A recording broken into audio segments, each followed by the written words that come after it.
بنورنا الدنيا وننشر في الفضاء أملا ونعلي عزم همتنا فمن طلب العلا وصل.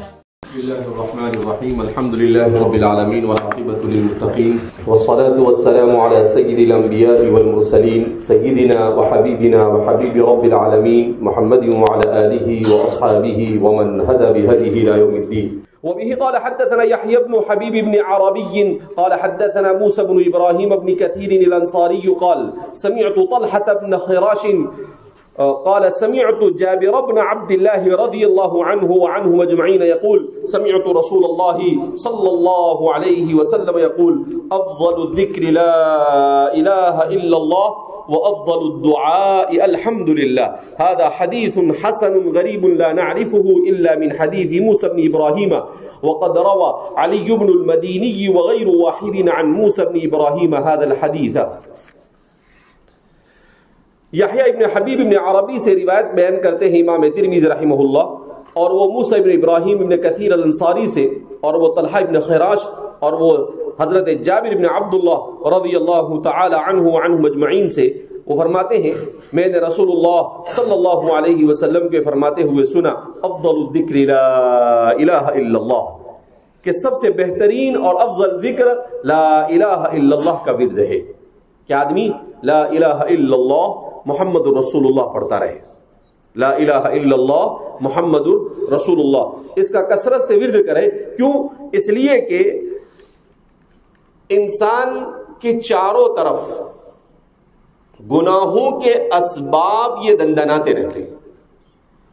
اس کو شرک کی طرف، کفر کی طرف، نفاق کی طرف، معصیت کی طرف، فسق اور فجور کی طرف دعوت دینے والے ایسے کھینچنے والی چیزیں ہمیشہ لگی ہوئی ہے. تو فرماتے ہیں جب وہ کثرت سے کہے گا لا الہ الا اللہ، تو اللہ کا استحضار رہے گا اس کو کہ اللہ کے علاوہ کوئی معبود نہیں. تو وہ شرک میں، وہ بدعات میں، وہ خرافات کے اندر میں مبتلا ہوگا نہیں. اللہ اس کی حفاظت فرمائے گا ایسی چیزوں سے جو ضلالت اور گمراہی کا ذریعہ بنتی ہے. تو اس لیے فرمائے، اور محمد الرسول اللہ صلی اللہ علیہ وسلم ساتھ پڑھے تو نور علی نور. اس لیے بعض شراح نے کہا ہے کہ حضور نے ایک جز بیان کیا، لیکن یہ پورا پڑھے آدمی لا الہ الا اللہ محمد الرسول اللہ صلی اللہ علیہ وسلم، لیکن کچھ نہیں تو لا الہ الا اللہ پڑھے تو یہ بھی ذکر سے خالی نہیں ہے. وہ افضل الدعاء الحمدللہ، اور افضل دعا الحمدللہ. کیا مطلب؟ کہ دعا کرتا ہے آدمی تو اپنی دعا میں اللہ کی تعریف کثرت سے کرے. اپنی دعا میں اللہ کی تعریف کثرت سے کرے. قرآن کریم کا آغاز کس سے ہوتا ہے؟ الحمدللہ. کس سے ہوتا ہے؟ الحمدللہ. اس سے دو باتیں سمجھ میں آتی. ایک بات تو یہ سمجھ میں آتی ہے کہ دعا اتنی اہم ہے کہ اللہ اپنی آخری کتاب کو دعا سے شروع کرتے ہیں. جب یہاں پر افضل الدعاء الحمدللہ کہا گیا، اس کا مطلب الحمدللہ دعا ہوا. تو اللہ اپنی آخری کتاب کو کس سے شروع کرتے ہیں؟ دعا سے شروع کرتے ہیں. اسی لیے تو حضور نے کہا الدعاء مخ العبادہ، دعا عبادتوں کا خلاصہ ہے. دعا عبادتوں کا خلاصہ ہے. اور دوسری بات یہ سمجھ میں آئی کہ اللہ کی تعریف. سوال پیدا ہوتا ہے کہ اللہ کی تعریف کیوں؟ تو ایک تو یہ کہ اللہ کی تعریف اس لیے کہ اللہ تعریف کا حقدار ہے. اللہ تعریف کا حقدار ہے. جو بھی کچھ دنیا میں ہوتا ہے یا ہو رہا ہے یا ہوتا رہے گا، یہ سب کس سے ہوتا ہے؟ اللہ کی مشیت اور اس کے ارادے سے ہوتا ہے. لہذا اس کے علاوہ اور کون تعریف کا حقدار ہو سکتا ہے؟ ایک بات. دوسرا، الحمدللہ کثرت سے کرنے سے بندہ اللہ کا شکر کرتا ہے، اور جب بندے کے اندر میں صفت شکر پیدا ہوتی ہے تو اللہ رب العزت اسے راضی ہوتا ہے کہ ہاں یہ میرا بندہ شاکر اور ذاکر ہے. یہ شکر بھی کرتا ہے اور ذکر بھی کرتا ہے. اور اللہ فرماتے ہیں وَقَلِيلٌ مِّنْ عِبَادِيَ الشَّكُورُ لَئِن شَكَرْتُمْ لَأَزِيدَنَّكُمْ. تو شکر یہ اللہ کو پسند ہے. تیسری بات، جب دل سے معانی کی استحضار کے ساتھ الحمدللہ کہتا ہے تو انسان یہ کبھی بھی کبر میں مبتلا نہیں ہوتا ہے. یہ کبر کو توڑنے والا ہے، اینٹی کبر ہے. یہ کیا ہے؟ اینٹی کبر ہے. کیوں کہ جب ہمیشہ اللہ کا استحضار رہے گا تو کیا کہے گا؟ الحمدللہ. کون سا الف لام میرے باپا؟ یہاں پہ الف لام استغراقی ہے، یعنی تعریف کا ہر فرد اللہ کے لیے. الف لام جنسی ہے، تعریف ہی اللہ کے لیے اور کسی کے لیے ہے ہی نہیں. تو اس سے کیا ہوتا ہے؟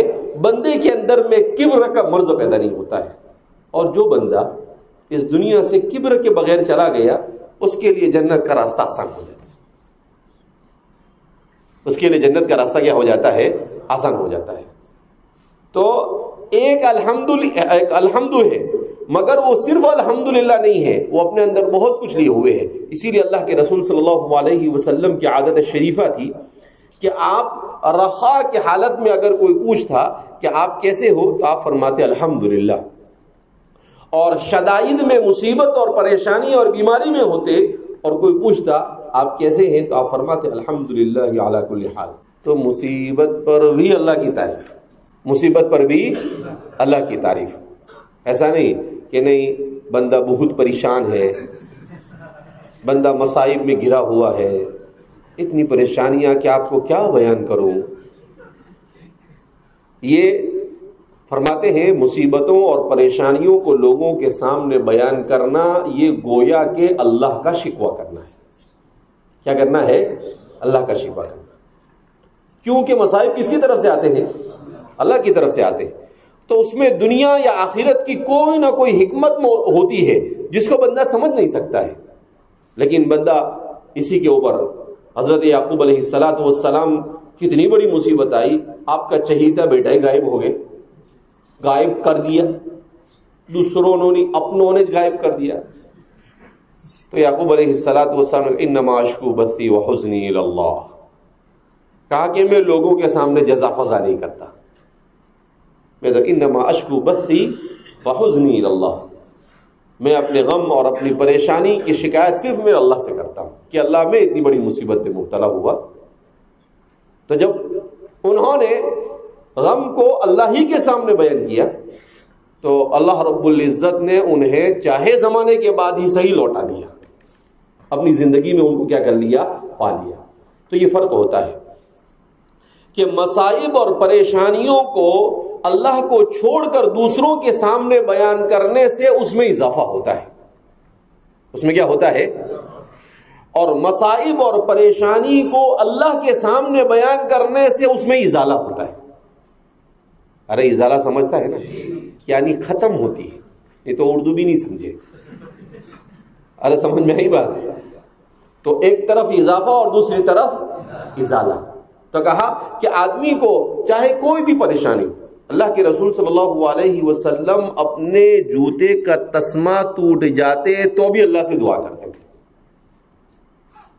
اور آج کی دنیا ایسی ہے، لوگوں کے سامنے بھیک مانگنے کو اور لوگوں کے سامنے ذلیل ہونے کو انسان پسند کرتا ہے اور اللہ کے سامنے ہاتھ پھیلانے کو پسند نہیں کرتا ہے.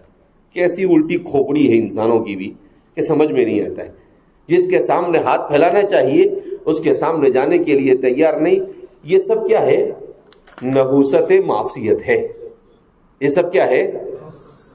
گناہوں کی وجہ سے یہ سب ہوتا ہے. الٹا کرے اس کا مطلب یہ ہے کہ پیچھے اس کے گناہ ہے، اور سیدھا کرے تو اس کا مطلب یہ ہے کہ یہ بندہ گناہ سے کیا ہے. ہمارے مدرسوں میں بھی بچے آتے ہیں، دنیات سے شروع ہوتے ہیں، دورے تک پہنچنے تک بہت سارے بچے چلے جاتے ہیں. جو بچ جاتے ہیں اس میں سے بھی بہت کم ایسے ہوتے ہیں جو استعداد کے مالک ہوتے ہیں، لیکن پہنچ جاتے ہی بھی غنیمت ہے. ان کے لیے تو اتنا بھی بہتر ہے. لیکن استعداد جو کمزور ہوتی ہے، اس کمزوری کی وجہ کیا؟ اس کمزوری کی وجہ معصیت. کیوں؟ اس لیے کہ یہ بہت خطرناک وائرس ہے. کمپیوٹر اور موبائل کے زمانے کی پبلک کو انہی کی زبان میں سمجھانا پڑتا ہے. یہ بہت خطرناک کیا ہے؟ وائرس. اور یہ ایسا وائرس ہے جو ہر جگہ پر ایفیکٹ کرتا ہے. عبادت کی توفیق میں بھی ایفیکٹ کرتا ہے, علم کے لیے محنت کرنے میں بھی ایفیکٹ کرتا ہے, علم پر عمل کرنے پر بھی ایفیکٹ کرتا ہے. تو ہر جگہ پر یہ کیا کرتا ہے؟ یہ دیمک کی طرح. کیسا ہے؟ دیمک کی طرح. کہ جیسے دیمک اوپر سے آپ کو لکڑی صحیح سلامت رہتی ہے مگر اندر سے پورا کیا کرتا ہے؟ کھا جاتا ہے. اسی طریقے سے گناہ اور معصیت یہ انسان کو اندر سے کھوکھلا کر دیتی ہے. نہ عبادت میں مزہ, نہ عبادت کی توفیق, نہ علم کے لیے محنت, نہ اس کا احساس, نہ اس کی فکر. بس غفلت کے اندر میں انسان زندگی کیا کرتا رہتا ہے, اس کو احساس بھی نہیں ہوتا ہے. لہذا اس بنا پر انسان کو اپنے آپ کو گناہوں سے بچانے کی کوشش کرنی چاہیے. هذا حدیث حسن غریب لا نعرفه الا من حدیث موسى بن ابراہیم وقد روى علي بن المديني وغير واحد عن موسى بن ابراہیم هذا الحديث. فرماتے ہیں کہ اس سند کے ساتھ تو یہ حدیث غریب ہے, البتہ اس حدیث کو موسیٰ ابن ابراہیم کے حوالے سے حسن طریقے سے نقل کیا گیا ہے, جس کو حضرت علی ابن المدینی نے نقل کیا ہے. اول من لقب بامیر المؤمنین فی الحدیث هو علی ابن المدینی. حضرات محدثین کی تاریخ میں سب سے پہلے وہ شخص جنہیں امیر المؤمنین فی الحدیث کا لقب دیا گیا وہ حضرت علی ابن المدینی. حضرت علی ابن المدینی امام بخاری کے بھی شیخ ہیں, اور بہت بڑے محدث تھے علی ابن المدینی. ان کے بارے میں آتا ہے, ان سے کسی نے پوچھا ان کے والد کے بارے میں کہ آپ کے والد سے روایت لینا کیسا ہے, تو کیا کہا معلوم؟ انہو کذاب دجال.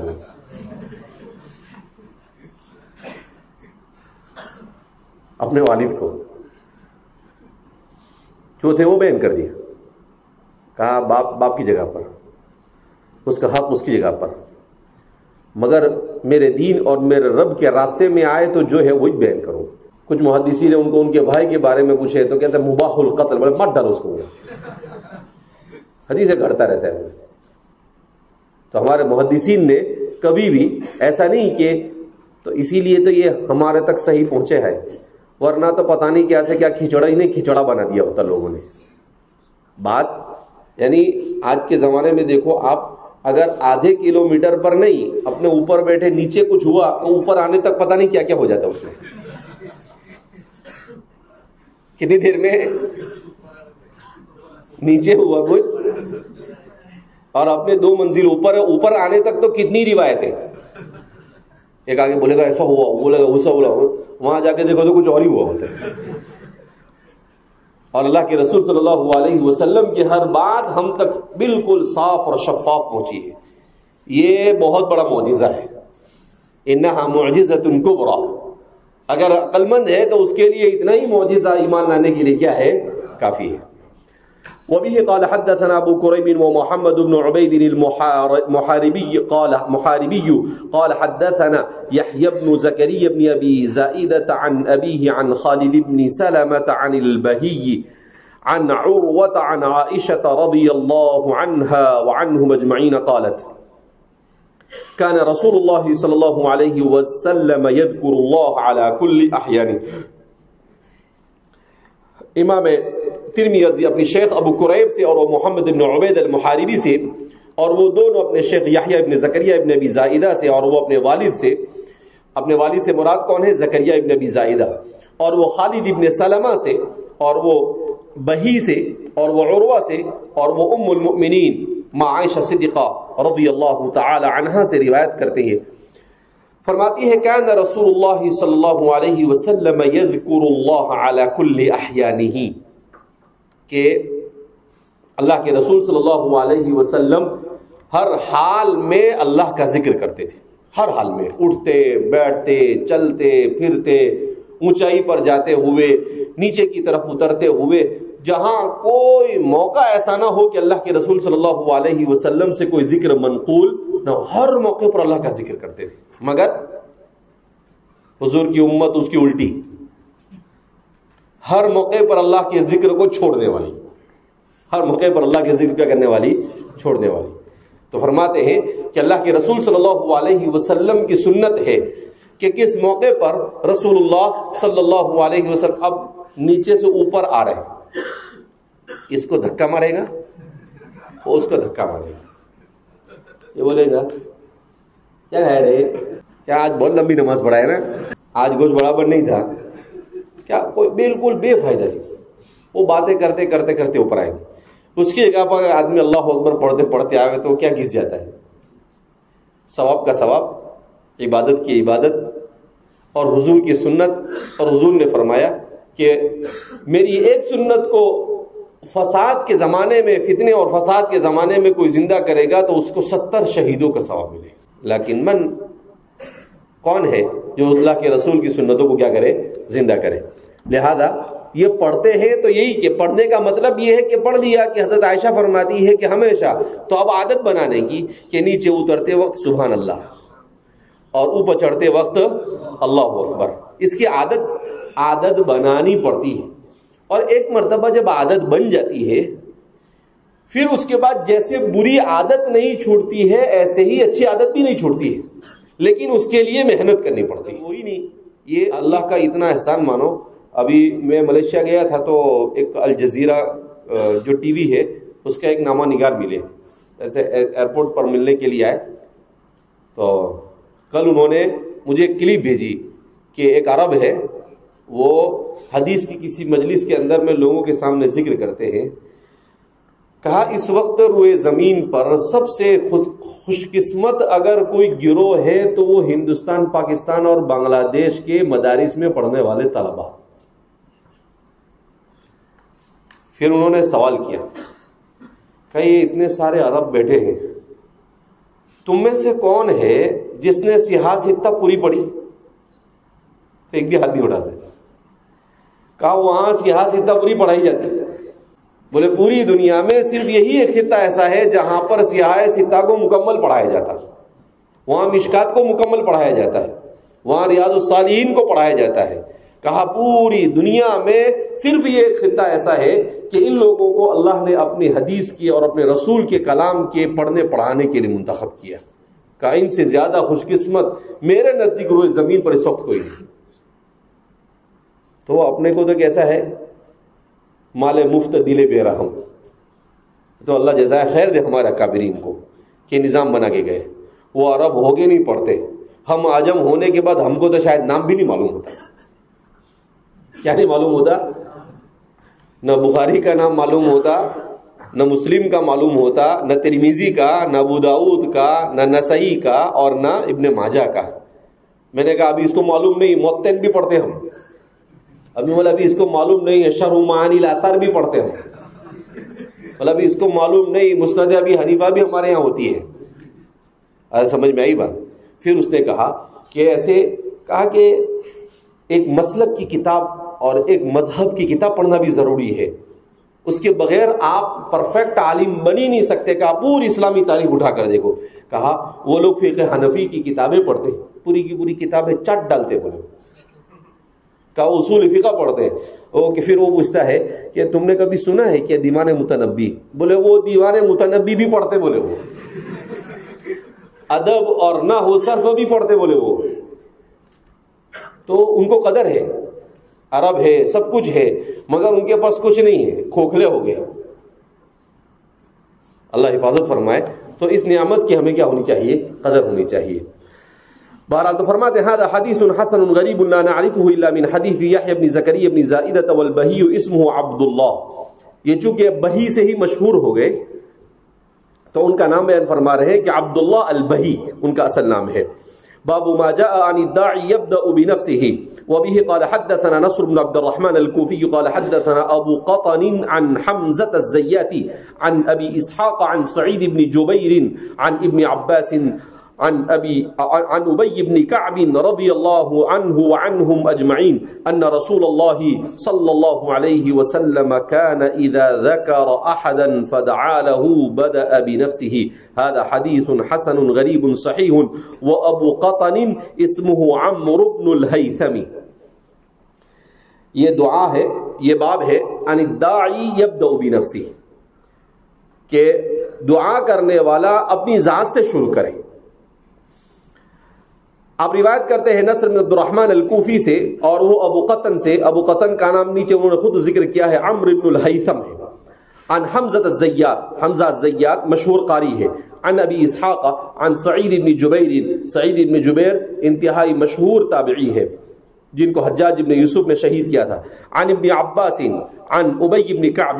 لطیف سند اس میں یہ ہے کہ صحابی سے روایت کر رہے ہیں، اس لیے کہ حضرت عبداللہ ابن عباس بھی صحابی ہے اور حضرت ابی ابن کعب رضی اللہ تعالیٰ عنہ یہ بھی صحابی ہے. اللہ کے رسول صلی اللہ علیہ وسلم فرماتے تھے اقرأہم بکتاب اللہ ابی ابن کعب، کہ میری امت میں سب سے بہترین اللہ کی کتاب کو پڑھنے والے ابی ابن کعب ہیں. حضور ان سے قرآن کو سنتے تھے، اور ایک موقع پر اللہ کے رسول صلی اللہ علیہ وسلم نے کہا ان سے کہ یا ابی اقرأ علی القرآن، مجھ پر قرآن پڑھو. تو حضرت ابی نے کہا اقرأ علیک وانزل، کہ آپ پر تو قرآن نازل ہوتا ہے، آپ پر میں کیسے پڑھ کر آپ کو پڑھ کر سناؤں؟ تو فرماتے ہیں امارانی ربی، میرا اللہ نے مجھے حکم دیا ہے. تو حضرت ابی پوچھتے ہیں سمانی ربی، کیا میرا اللہ نے میرا نام لے کر آپ سے کہا؟ تو فرماتے ہیں حضور نے کہا نعم، اللہ نے آپ کا نام لے کر کہا ہے. فجعل ابی یبکی، تو حضرت ابی رونے لگے کہ میرا اللہ نے میرا نام دیا. یہ وہ لوگ تھے جن کو اللہ بھی آسمان پہ نام سے یاد کرتے تھے. عن ابی بن کعب ان رسول اللہ صلی اللہ علیہ وسلم كان اذا ذکر احدا فدعا له، کہ جب آپ کسی کا ذکر کرتے تو اس کے لیے دعا کرتے. ہمارے یہاں پر کسی کا ذکر کرتے تو اس کی برائی کرتے، ایسا ہی ہے، بوگس ہے. اور تو کون سا اچھا ہے اس کو بوگس بولتا ہے.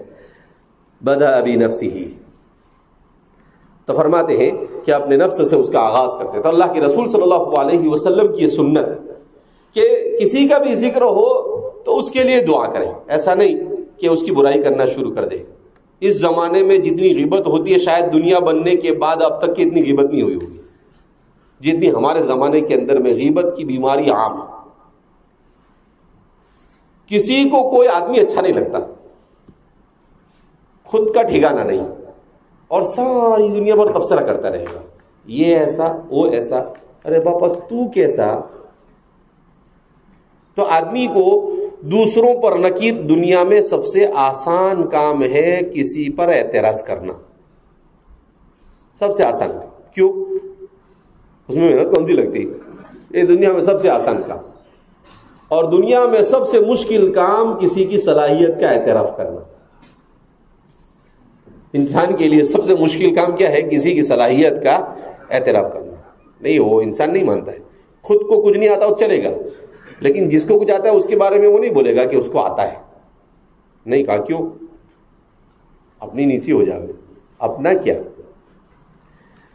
تو فرماتے ہیں کہ اللہ کے رسول صلی اللہ علیہ وسلم کسی کو غیبوبت میں اگر کسی کا تذکرہ بھی ہو جاوے تو اس کے لیے کیا کرتے تھے؟ دعا کرتے تھے. تو سامنے تو برائی کرنے کا سوال ہی نہ پیدا ہو. ایسی پاکیزہ زندگی دنیا میں روئے زمین کے اوپر حضرات انبیاء کے علاوہ اور کسی اور نے گزاری نہیں. جیسی پاکیزہ زندگی انبیاء نے، اور انبیاء میں بھی سب سے افضل اگر کسی نے زندگی گزاری تو میرے اور آپ کے آقا محمد مصطفیٰ صلی اللہ علیہ وسلم نے. اللہ ہم سب کو بھی آپ ہی کی طرف پاکیزہ زندگی گزارنے کی توفیق مرحمت فرمائے. هذا حدیث حسن غریب صحیح. وہ ابو قطن، اور ابو قطن کا نام عمرو بن ہیثم ہے.